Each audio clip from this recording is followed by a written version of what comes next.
you know, she and I used to always agonize over the fact that there's so much that people forget. You know, it's not age, it's stature, what they're doing in the market. And they've forgotten all the things that went on in our town. Not just with us, with our competitors and with, gee, I remember. That's one of the things I'm playing with DCR-TV is that there's nowhere else that's preserving all this heritage. I mean, I don't see it at the Smithsonian. I guess the University of Maryland does have some sort of an archives. They got a lot of the old Felix Grant tapes and stuff like that, but it goes away. Don and Mike, who's going to remember all those wonderful old radio shows? Didn't we try to do it to the Smithsonian? We did something for them one time, setting up an exhibit down there, and talk about radio. They had a lot of old radios and so forth. But what you're doing is saving material that was aired or not aired. You know, it's like a history of our town. That's why we're so anxious with Cullinane. And that's why we're so anxious with Frank Harden is 94 years old. He's still around. We got him out and did him. He's still around. Didn't he move to Sweden or someplace? No, they go to every year. So they spend 6 months in Sweden. Okay. Right. He still lives here, though. He lives in Bethesda, and we talk to him a lot. Janice worked for them for 10 years, so she's close to him. But to bring some of these people out of the woodwork, you know, that did things which seem significant. A lot of the people, of course, have passed on, but there are other people. Bill Trumbull recently passed away, right? Yes. Who's the guy? Ken Beatrice. Ken Beatrice, right? Yeah, he just. Ed Walker. Ed Walker. Look at them all. Yeah. Johnny Dark yesterday. Yeah. How about the Wolfman and Wolfman Jack? Didn't he die? Yeah, he's long gone. Yeah. But he worked here for a while. Is Greaseman still around? No one knows. No one knows. No one knows. Is the mystery. Well, Grease worked for me at Channel 50, and we did a television show called Redskins After Hours. Yeah. And Grease and his wife, they were pissers, boy. We had such good things. Pete Wysocki, remember that name? And George Starr. They were the co-hosts. And Rich Kilgallen was the bartender. He's doing a morning show in some station in Palm Springs, California. Rich. What years did you work at 50? I went to 50 in 1986. Okay. No, I beg your pardon, 87. I left MAL 86 and went with them in 87. And in 93, we were getting ready to move that station, and I got out of there and went to, I used to see the guys around town. I knew them well. And the guy said, you know, we'd love to have somebody like you to help us in the community. So I called Bill Abel one day. I found just the guy you're looking for. My God, who is it? He said, get down here. He said, you start this afternoon. You know, we had been kibitzing around. But that was wonderful to help those people. That was a startup in a lot of ways, you know. Comcast SportsNet. Yeah, that was home team. Home team sports. Orioles. Yeah, right. Cats, Wizards. Right. No local people. And then we began to hire. We brought Chick Hernandez from Channel 5. Hired local people, put them on. We did stuff with Paul Berry as a special. They were great days. I still remember when Channel 50 first signed on, they ran the Financial News Network. Remember that? Yes, right. And then they would have like a cam, they had the tower cam, and they would just broadcast a picture of like, from that tower. And then they finally started putting programming on it, yeah.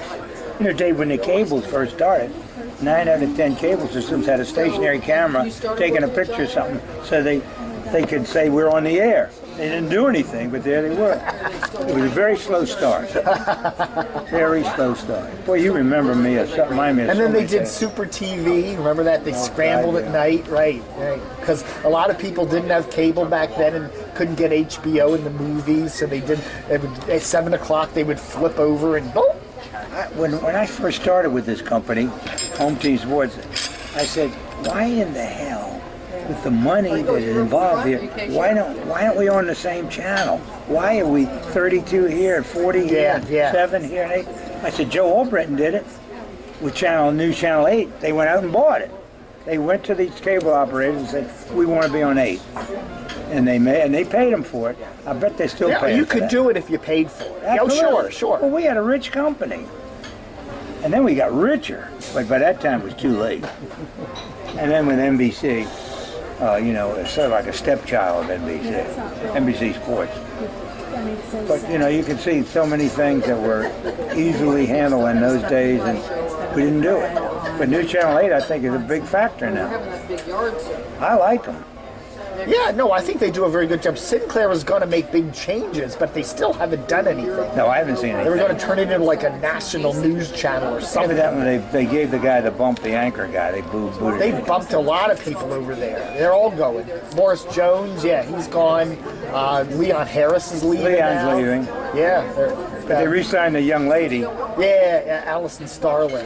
They got rid of Tim Brand. Remember the Starling that did the reports for Walt Starling. Yeah, Starling. I don't think they're related. I don't think so either, but I love the name. Oh, I used to go to those Washington quarter-century broadcasters dinners. You ever Oh, go to yes, those? absolutely. Walt would have them around Halloween every You year. go to the ad club occasionally, didn't you? Huh? Did you ever go to the ad club? Did you ever see No, the I ad never club? did that one. No. No, I remember he had him at what was it, that Bethesda Galt Country Club or something over there. Yeah, I went to a couple of those. Yeah, it was, Ed Walker was there, and remember, what was his name? Don Richards. Remember Don Richards? Very well. Yeah, he used to be the, He was on Channel 9. Channel 9, he was an anchor. Yeah. Very good reporter, too. You know, he must be in 90s now. He's gone. He passed away. Oh, did he? Yeah, about a year ago. Yeah, I saw him like 4 years ago at a ad club thing. Thank you. Wow. Wow. Wow. You need some jelly, some Tabasco. Yeah, you even got butter. You're a good man. Okay, you don't need any jelly? No. No? Okay, enjoy. Very good. Thank you. I figure I might as well take a shot and get breakfast. I Yeah, don't know what whether the I'll get any heck? tomorrow. Why did you leave MAL? What happened there? Well, we had a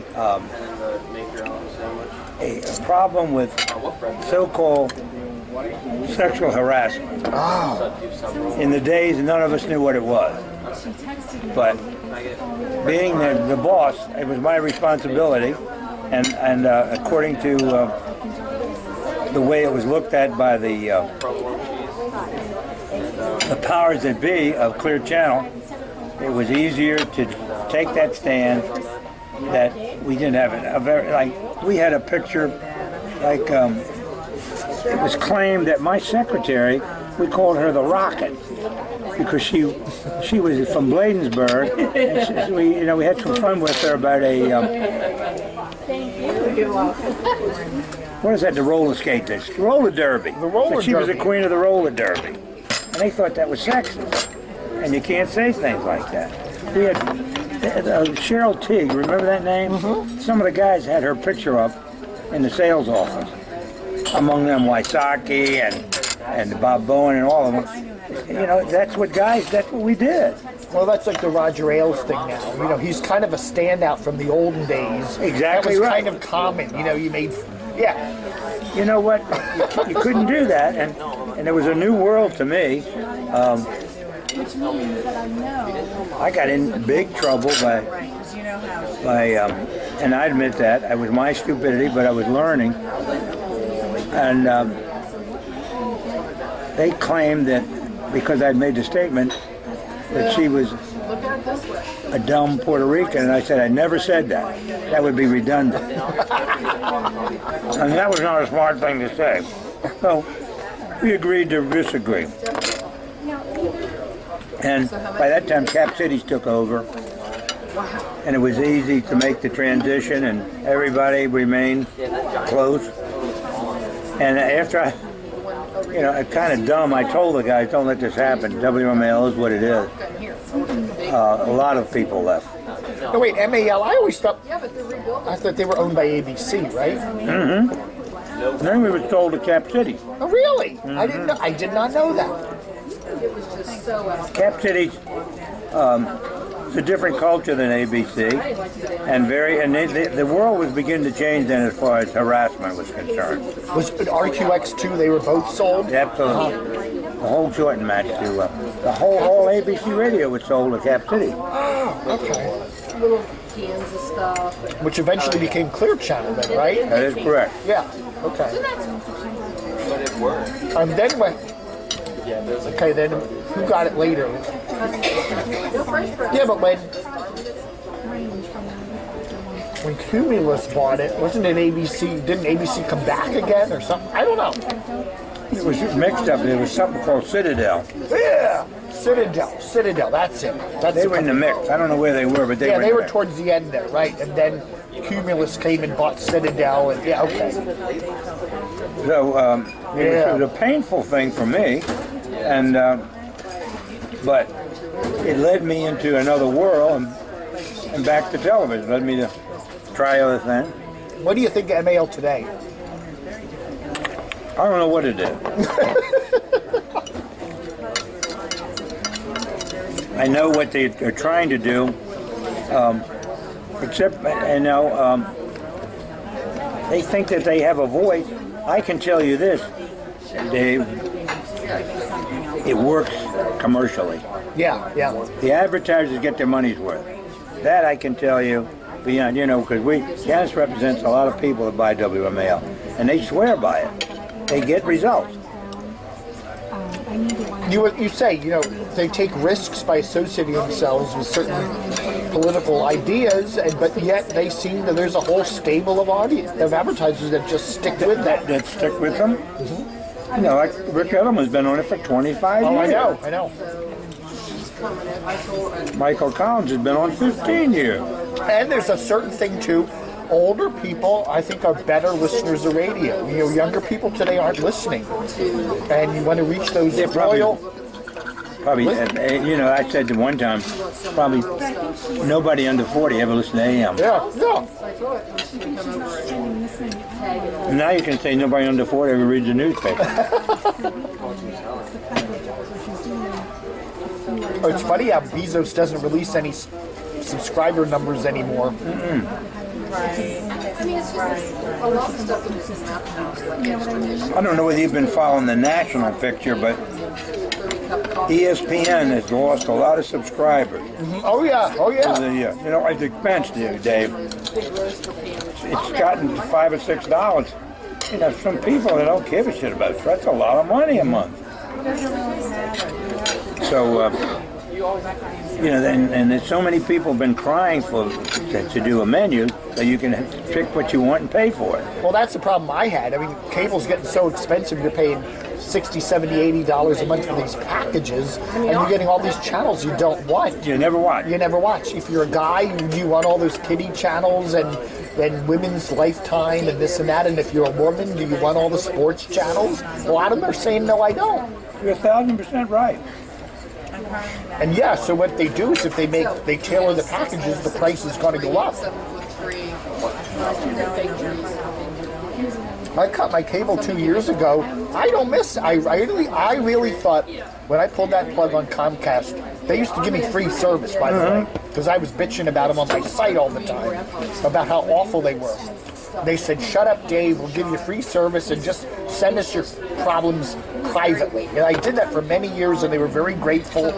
Every time some channel went out, I'd tell them. And then one day their manager left, and they got a new manager, and they said, "We don't do that anymore." I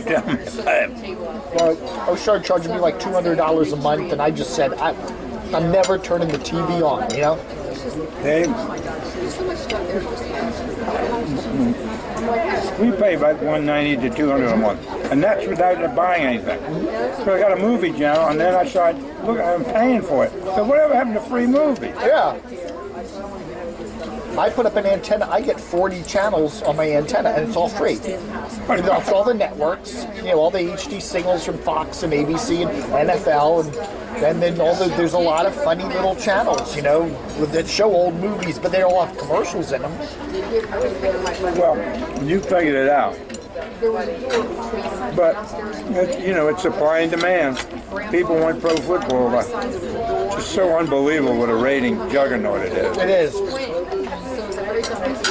It's live events like that are, keeping broadcast television alive. It's incredible. You're absolutely right. Last night, the Bills and the Jets. Now, they put the two worst teams, but they're in New York State, so they're going to get a huge audience. Huge. And I'm sure that, I think, what was the game last night? It was a CBS game.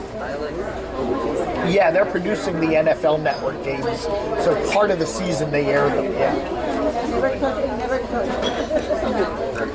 Okay, then you had the Redskins on MAL for all those years.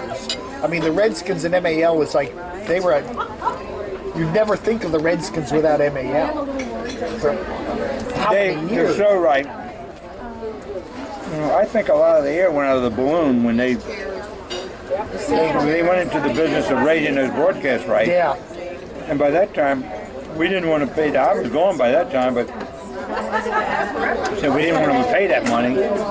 So they let it go, and then he established his own company and he's his own station. But he shot himself in the foot. He really did. When we were paying him, he was getting cash. When he owned it and his own broadcast, he wasn't getting any cash. He was getting some commercials, but not nearly what we were paying him. But you're right, Sonny Sam and Frank, Turn Down Your Sound. We did a big campaign on that.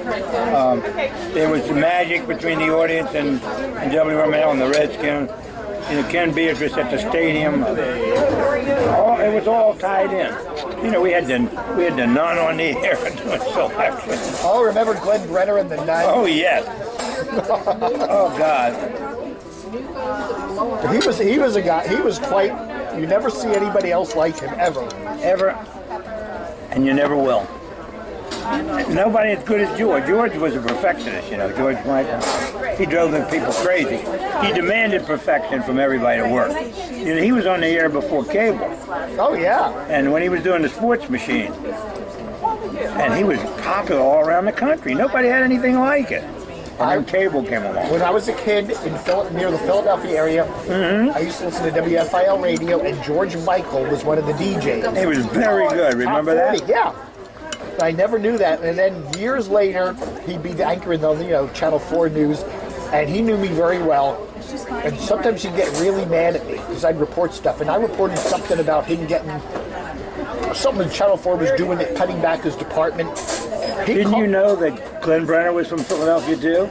Yes, I think I do. Can you believe that? These two guys in one, they knew each other back then in radio. George Michael was a great DJ. Called me on Christmas Eve one year and just yelled at me. Why? You didn't publish it? I published something about him cutting. He said, Dave, what you wrote, it's all true, but I don't want anyone knowing it. Yeah. I'm sitting here. Sorry, Mr. Dave? Sorry, Mr. Michael. Do you get sued? Did you get sued often? I've never been sued, no. Thank goodness. Well, there was that guy from the city paper that Dan Snyder was going to sue. Oh, my God. Oh, he really roasted Snyder, didn't he? Uh-huh. City paper was very popular one time. Oh, yeah. Very popular. But Snyder likes to shoot himself in the foot. And he did. That was one of the many times he shot himself in the foot. That story would have had no traction. It would have been forgotten. Nobody read the city paper. No, and then because he filed a suit, everybody all across the country pulled up the article and read it.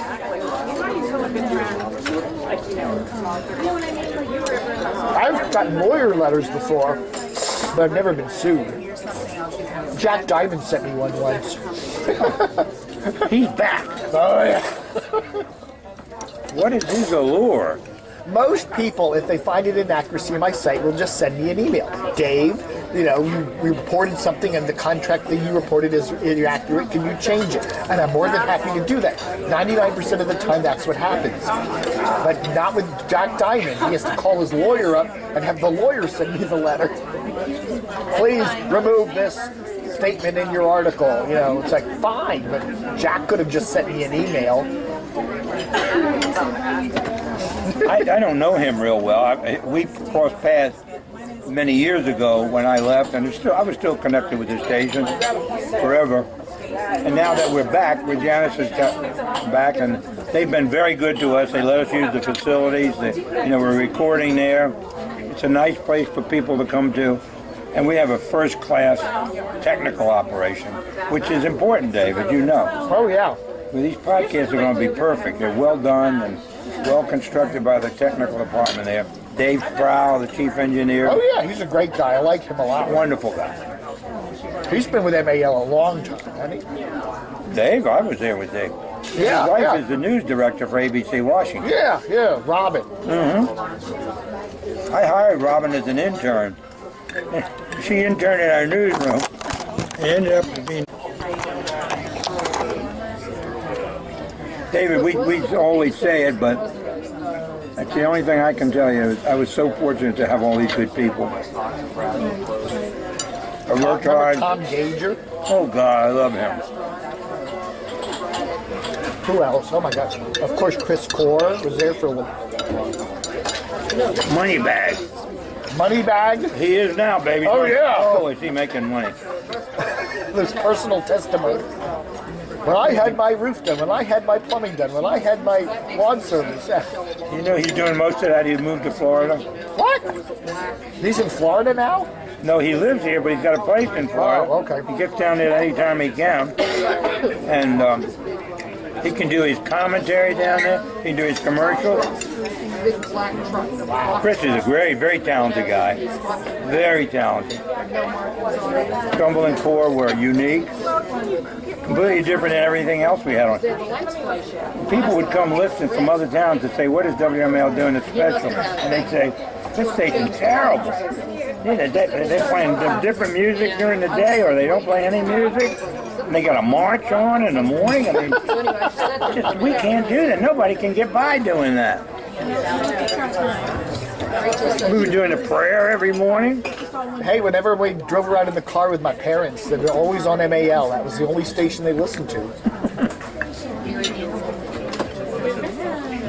Well, we recreated some of those moments with John Matthews. They did I happened to be at the club, an Army Navy country club in Arlington, when those planes hit the tower. And I said, you know, I had first heard of it.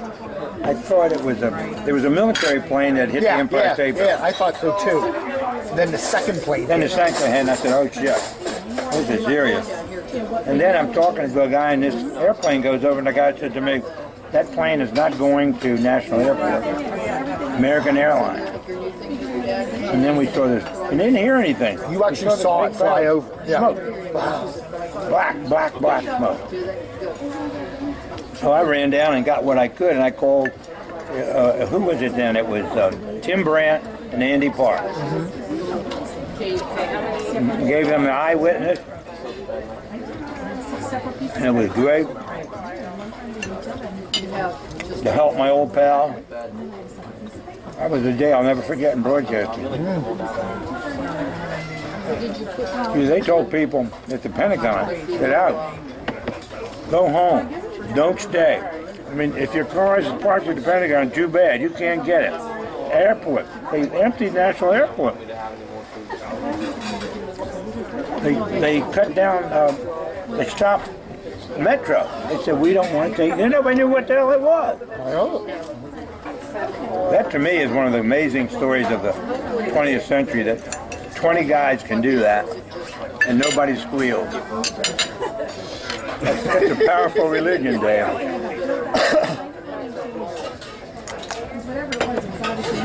I don't know. I'd still fight it. You know how they could do all that planning and how they could do all that planning and not be detected. Nobody squealed. It's unbelievable. As I say, that's the way the world has changed. Some of the things we had, remember Mike O'Hara? He the Disco King, had Tramps and everything in Georgetown. Yeah. Right. Nobody's heard from him in years. No. We got him. Found out a lot of things about Mike and how he got started. Wow. He had that poster that said "Poverty sucks." He gets a penny for each one sold in the world. And how much has he made? Millions over the years. Because he sells other stuff online. Who is that guy? Was it Jim Farley was telling me they had a thing where they had like numbskulls in the news or something like that, and that was a copywritten thing, and they actually had to pay some guy every time they said it. You know, he final copyrights. You using my copywritten term. You know.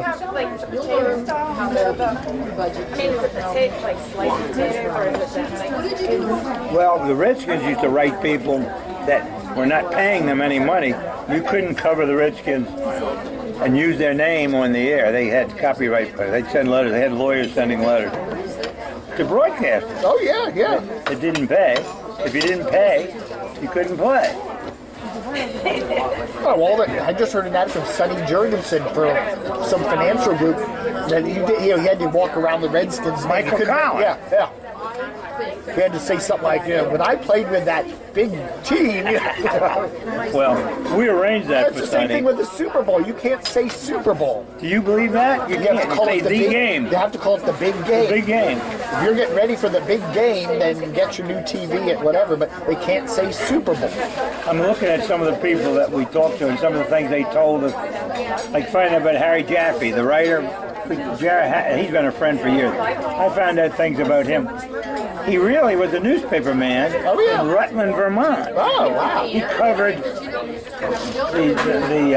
the legislature, and then he wrote about Burlington. And he became friends with this young member of the council up there, who became Senator Patrick Leahy, and he worked for Pat, and then Pat brought him to Washington. That's how he got here. Oh, He wow. came down as not the PR guy. What do they call him? I got something else. I never knew that about him. I knew how Conconi got here. You remember Chuck Conconi, don't you? Yeah. We did something unusual. It was Janny's idea. A girl she grew up with, known since first grade, is homeless, living in a shelter in Washington. And to hear her story is unbelievable what goes on. So, this is different, but it's part of our town. I mean, shelters, that's a big business in our town.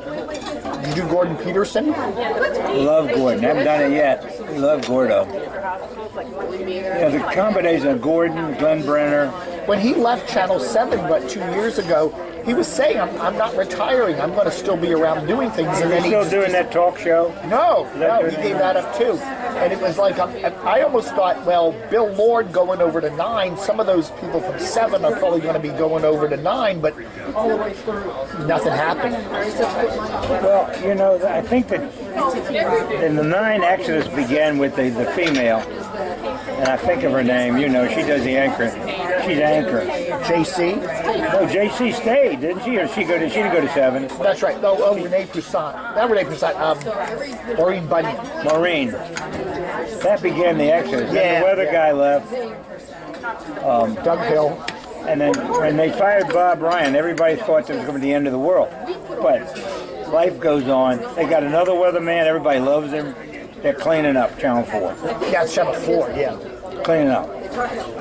Bob Ryan worked for us at WMAL doing weather with Tom Gager. They were very good friends. We don't know when Bob Ryan slept. No, seriously. No, he was like, middle of the night, whatever, yeah. He was there. Who was the guy that used to do those, what was his name, Krebs? Larry Krebs. Do you remember Is that that the guy name? that did the overnight police reports? He was on the street all along. Nobody had anything like There was that. police presence down on K Street and at 4 in the morning, blah, blah, blah. Oh, yeah, he'd monitor the scanners, and that was cool, yeah. And we couldn't hold him back. He loved it. The cops and the firefighters loved him because he carried all kinds of, in his car, he had sandwiches and coffee and donuts. Then he'd get to a big fire, those guys were all exhausted. He'd serve them breakfast. He'd go to a scene, a murder or something, and feed the cops coffee. Larry. I was hanging around with Dave Statter one day in his car, yeah. It's like a cop car, big sedan, with all these antennas on the roof and 20 radios, and he's like, Scanners. Yeah. Well, nobody had anything like Larry Krebs and Bill Mayhew. They were a team at night, all night long. At one time, we did a poll. You couldn't publish it because it was not, what do you call it, definitive. Of all the military installations, try to find out what's going on in the middle of the night. Almost all of them had Bill Mayhew on. The guard duty, the people working 24, the hospitals. Yeah, I was stunned at how many people in hospitals listen to the radio. Nurses, doctors, attendants. In the middle of the night, there ain't a lot to entertain you. We didn't have cable then, so. I think that's the thing I miss the most in my condo. I can't get AM very well. so mainly on FM, and I try to find some good stuff to listen to overnight because I often wake up at 3 in the morning, and there's just, local radio is like, the trucker show on MAL, which I can't stand. Then you've got the all news on TOP. You listen to that for 10 minutes and it's repeating. Same thing. Yeah, so you end up on on AMU, but I want a really good connect with me talk show that isn't ramming politics down my throat, and I just can't find it, Well, Dave, you'd be surprised. I know you wouldn't be surprised because you're aware of it.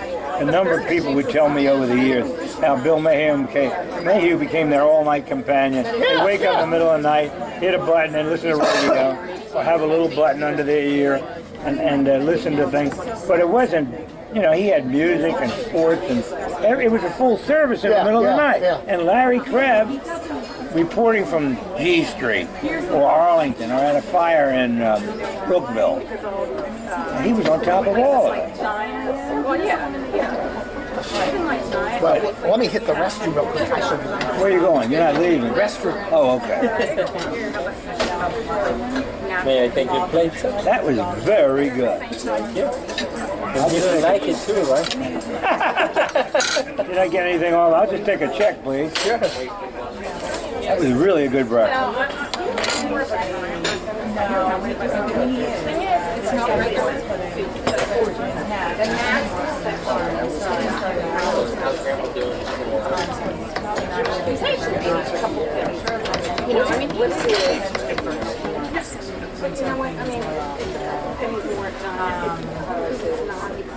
Not every remission, but anyway, he's sticks with now, but he's compare apples to apples. Not getting any worse.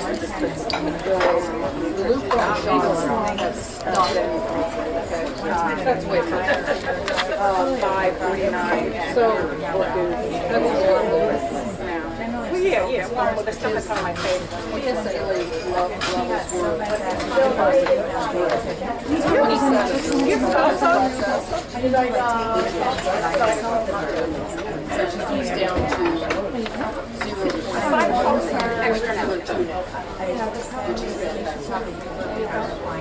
Did you recall getting this from Janice? No.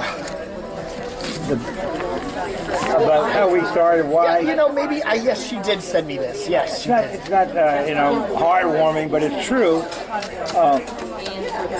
It meant so much to us to get back and use, not use WMAL, be a part of whatever they are now. Yeah. They got a plaque up there that they gave to us that we've combined 70 years of service at WMAL. And to get back was so heartwarming for us. We just love seeing people. We love Tom. We talk to Gager a lot. And, we can dig these people up. I used to see Mark Russell at a dump on Capitol Hill called the Carroll Arms Hotel. Lives a lot of life with him. Cullinane I knew when he was a cop on the beat. You remember the world famous picture of the kid standing there and the cop standing over top of him talking to him? Yeah. Won a Pulitzer Prize. That was Cully. The reason nobody knew, he didn't know that they won it. It was a White House photographer, and instead of making a big deal, he published it to the White House Photographers Association. They won the contest, and then the Pulitzer people saw it and said, "This is unbelievable." That was Cully. I always kid him and said, "Cully, how much you get for that picture?" Nada. But that seems to happen about the Hanafi Muslims. I didn't know about Marion's. He told me about Marion's wound was not very fatal. Do you remember the Marion Barry years? Oh, who could forget those? Dave, he was a big part of our town, Oh, yeah. And a great for broadcasters. Man, he was good copy for writers. He'd talk to people. Whenever we'd have an affair, we'd invite him, he'd show up. I recall vividly we had a softball team of some employees playing Channel 9 for a benefit for the Latin American Youth Center. And everybody on their staff played. Sonny played, Herzog played for their team. Johnson, the little guy that's still in the air there. The whole staff, all of our guys played. We even had Ed Walker as the umpire. We put him out there. have to whisper to him what was going on. And all of our talent played, and Marion Barry showed up with his little baby boy in his arms. And somebody held the baby. He got up and played third base or something for a couple innings. That was Christopher. Yeah, who just passed away. Died. Yeah, holy crap. That's a sad story of Christopher. You know, they couldn't save him. He was banned to that world of drugs. Once they got a hold of him, Dave. Oh yeah, I know quite a few people. Guy. Yeah. You get into that, and a lot of people don't get out of it. Right. That's what happened to Chris. And of course, I knew about Ron Brown. That was the woman that I worked for, Channel 50. That was her lover. When Ron Brown ran into a mountain or something in Yugoslavia, he was Secretary of Commerce. Right. Yolanda Hill. Yolanda Hill owned Channel 50. Yeah. Right. She had 2 stations, and then she had one up in the Boston area. Right. Yeah. Worcester. Yeah. I found it was not Worcester, it was Worcester. And that was the thing she did, was she had like the Beverly Hillbillies on at 6 o'clock, and then, but all of a sudden, instead of running the show, she'd run an infomercial. It would just be, people would tune in, and then they just wouldn't, that's the way she did it. It was just like instant kept us alive. I know, but you don't run them when you've got something scheduled, because people would tune in, and half the time the show wasn't there, you know? If it was, okay, we're going to run infomercials at 7 o'clock, and that's what's scheduled, that's one thing. But she did that where something was supposed to be on and wasn't. Dave, we had people that would spend a lot of money overnight. They would not buy daytime, they wanted overnight. Why? Because there are people that day overnight, they'll buy something. They were selling baby chickens. Oh yeah. You know, and they're selling topsoil. All kind in the middle of the night. I tell you, there's always somebody listening or watching. You know, all the other stations would sign off. So what did you get? You get Channel 50 with no cable. 50 was over there, even though it was you. The only edge we ever had on Channel 20 was being on in the middle of the night. People would buy it. So many amazing things, Dave. Well, you've lived through a revolution in this town, this city, our town, hasn't it? Oh my God. Well, what's your future? You're going to keep doing your blog? And I think so. I mean, I've always said, even if it isn't a business concern, it would be nice just to keep doing it. I mean, it's hard to make money. It just gets harder and harder to make money on the internet. Tell me about it. And the funny thing is, your influence goes up, but your revenue goes down. You got Facebook, you got Twitter, you got all these other platforms, YouTube, and they're much harder to monetize. You can monetize stuff, but it's the old days when it was just the website, you know? Why in the world do I have 700 channels on my cable? What the hell do I need with that? You don't need it. Why I cut cable 2 years ago, and I thought I'd do this a month, and I'm going to call back Comcast, come back and put it back in. I don't miss hardly anything. You're so smart. So smart. I had, I call them up and ask them, this is a movie channel, and you're charging me for the movie. That just doesn't seem the right thing to do. Well, we'll see. That's the way it is. You're in the bundle. I said, but I don't want the fucking movie channel. I'd like to pay $20 a month for and then have you seen all the add-on, they have like the so-and-so technology fee and this and that. It's like all TV is HD today. That's standard television. But Comcast charges every subscriber $10 extra a month just to get HD, which is standard television. Like it's something special. Yeah. But they can do it. It's because they can do it. They do it because they can do it. And that's a lot of money. How many you got, 30 million subscribers times $10?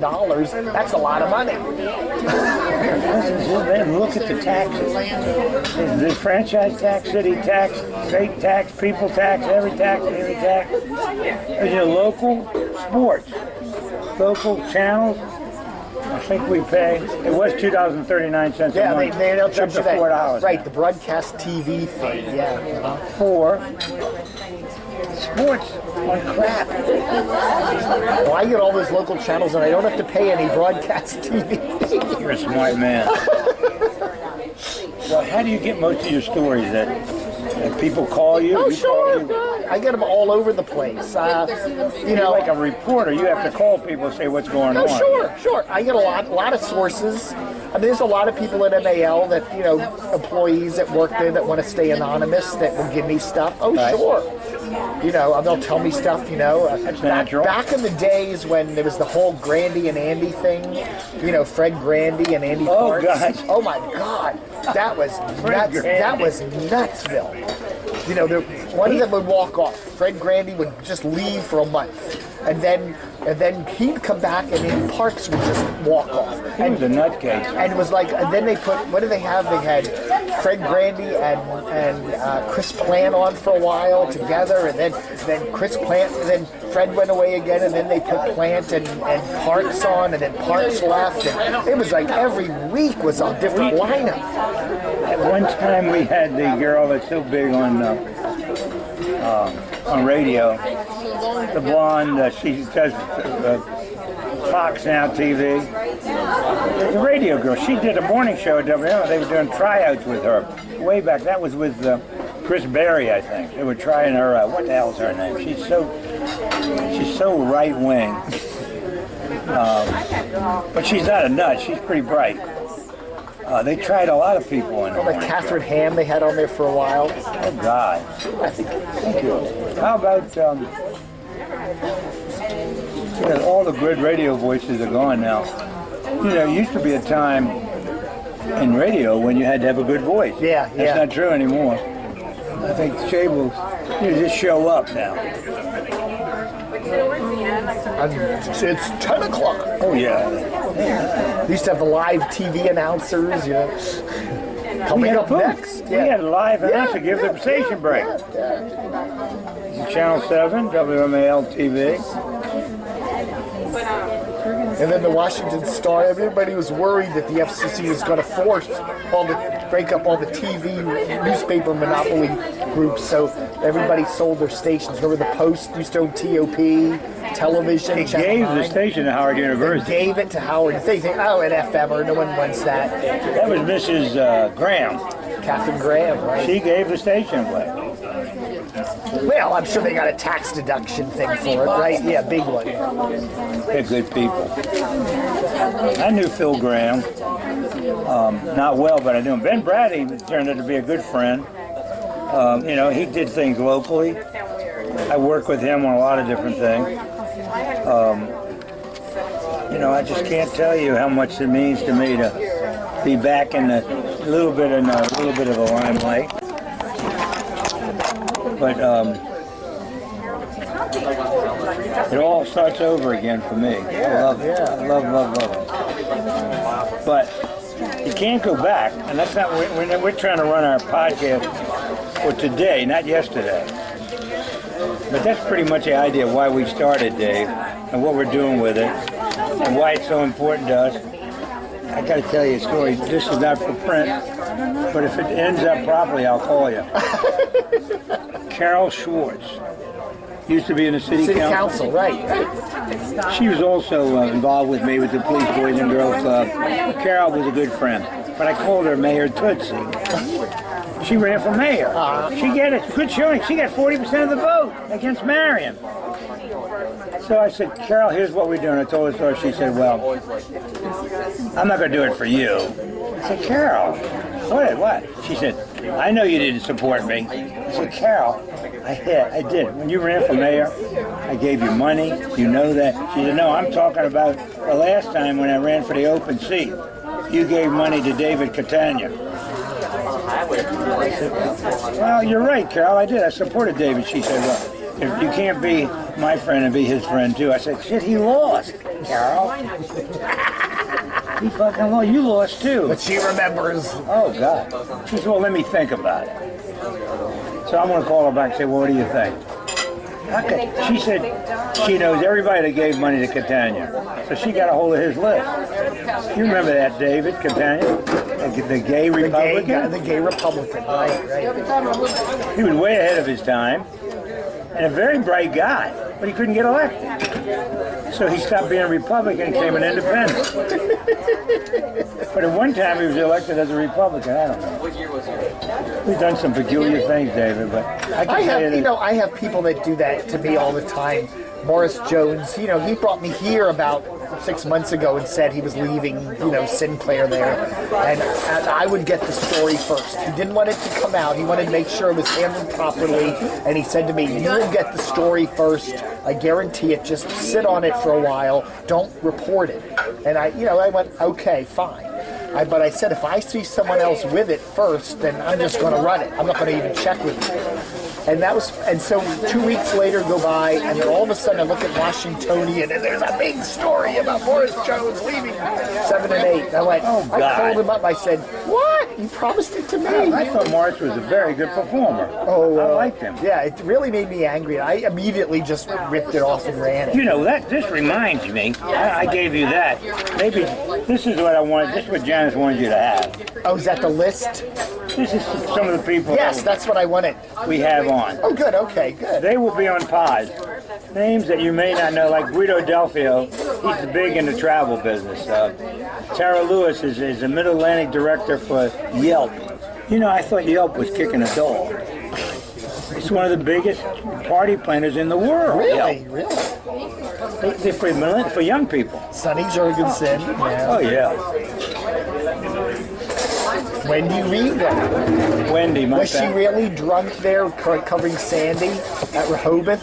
She was, one of those. There's clips all over YouTube. Oh, I know about. that. She was in Brazil for 2 weeks, but she didn't get drunk one time. She said she didn't get drunk, didn't get laid the whole time. But they were working. Is she married now? No, they're working 17, 18 hours a day because they're staying on all night. And she was reporting back to Channel 4. Who's Winnie? Winnie is the homeless. Oh, okay, the homeless lady. We didn't give her a last name. Yeah, I'm wondering. So people will say, who is Winnie? But she's an interesting story, what goes on in these shelters. Oh, my God. Oh, my God. They have to go to another building to do their laundry. They have to get on a bus and go somewhere. They don't have facilities right there for the... they got like 60, 70 women in this facility and no laundry facility. See, these are people that are destitute. No, I've talked to a number of people that there's an Embry Rucker shelter in Reston. It's quite an interesting thing. It's good and bad. I mean, they get like all those big fancy restaurants at Reston Town Center. They bring over their leftovers, uneaten stuff, and they get quite a spread over there in the evening sometimes. In D.C., the hotels, Marriott one of them, allow the homeless people to come into the lobbies when it's either heat or snow, rain. They can come into the lobby. Wow. Sit in a chair, don't cause trouble. That's nice. Most lobbies are empty all the time. I used to have a full beard, and I'd wear my camo, and I'd be going around D.C. I'd go to the FCC and get my documents. One day I had to hit the restroom, and I walked in some hotel at DuPont Circle, and the guy in the lobby just said, "You can't come in here." It was like, I guess I looked homeless. I had a backpack, Shit, I just got back from Vietnam. I know. I never. They just looked at me and said, "You can't come in here." I'm like, what? I've never had that happen before, but these are what are they? Navy camouflage? They blue camouflage you got on? They're just the Target knockoffs. There's nothing. Oh, I got it. The Navy wears blue camouflage. Oh yeah.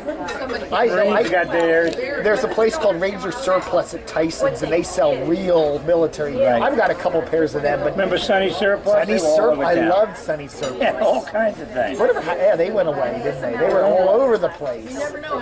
They were good merchandise, though. I remember that buying stuff. Oh, from yeah. Boots. Yeah. All those old stores, George's, remember them?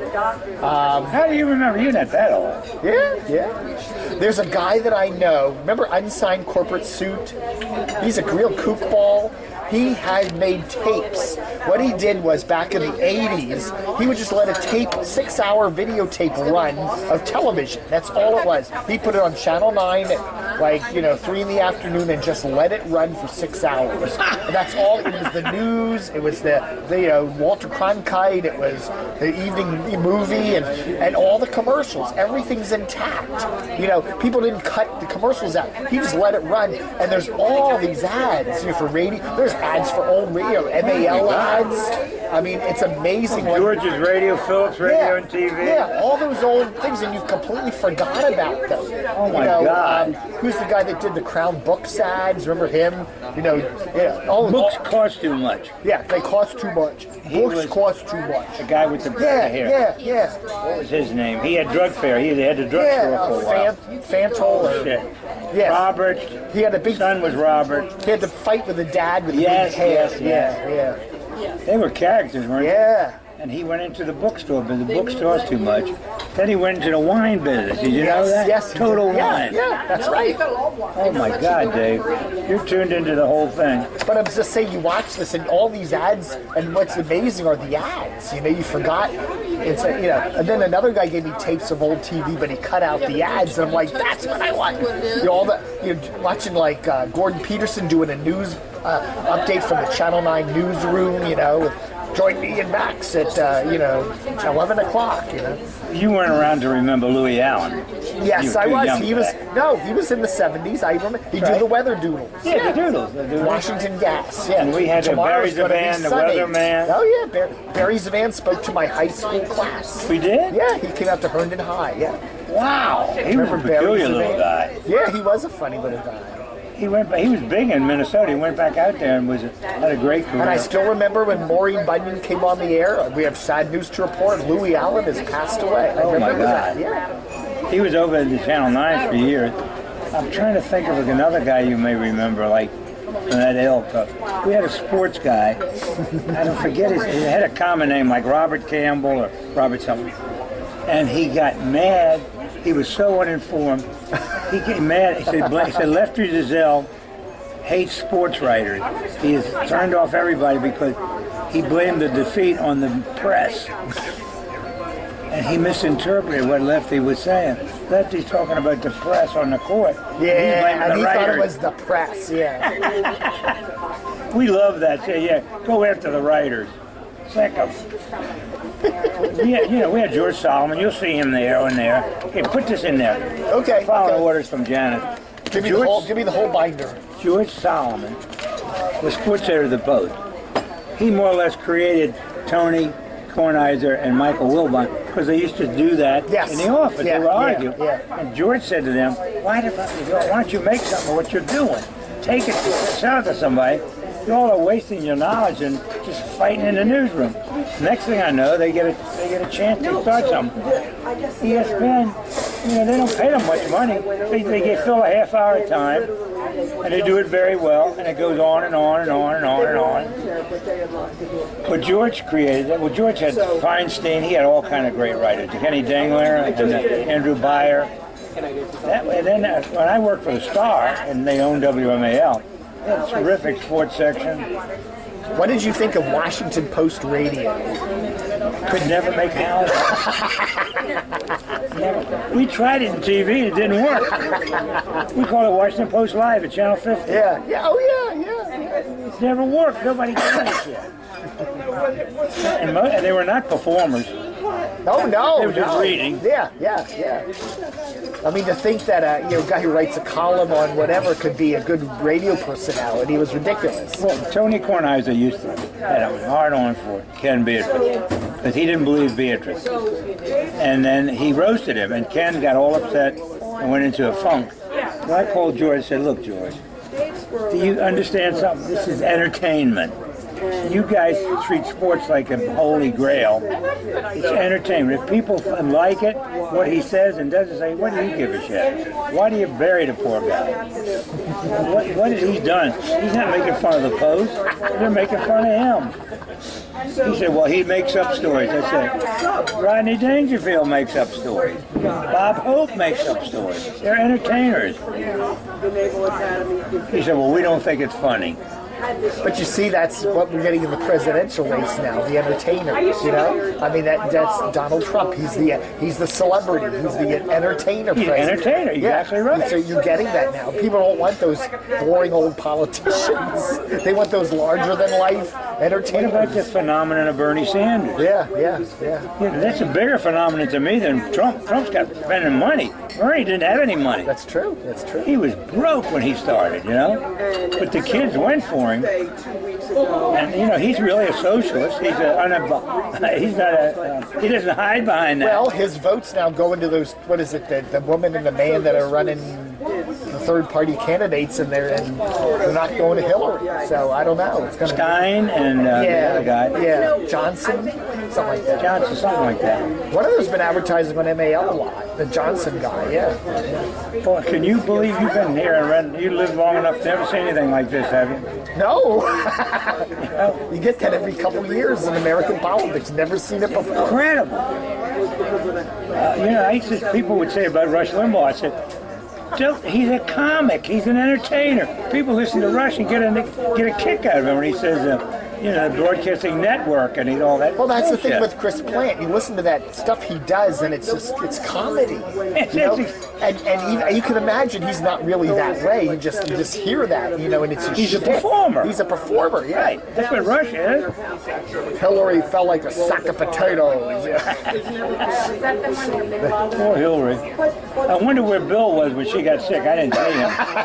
He's dolly. What do they call it? Doodling with somebody else. And then the Russians release all those, you know, emails from Colin Powell and Oh God! And they dug that up. Isn't that incredible?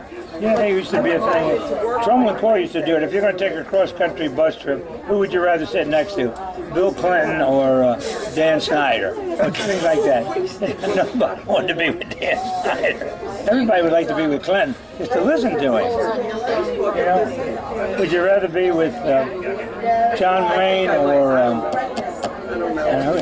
Charlton Heston? Everybody picked John Wayne. You know, who's it? Maureen O'Hara. Is that the lady that he was in a movie with her?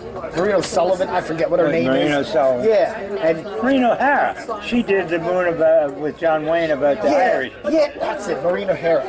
She said he was really toasted one night, and she drove him home. And they're driving, and he's giving directions, and then he just says something like, he said something like, I need a drink. And she said, well, the bars are closed or whatever. He said, just pull over to this house. Do you know these people? No. He walks up the door, knocks on the door, and says, I need a drink. Well, he's a stranger, but it's John Wayne at your door. What are you going to do? They gave him a drink. The movie was The Quiet Man. Yeah. Was that a great movie? Yeah. Barry Fitzgerald? Victor McGowan. But can you imagine opening up your door? There's John Wayne. I need a drink. Give him a drink. Oh my God. That's your lifetime story. She died just recently, too. Yeah. Beautiful redhead. Fiery redhead, huh? Well, anyway, I appreciate this, Dave. I appreciate it, too.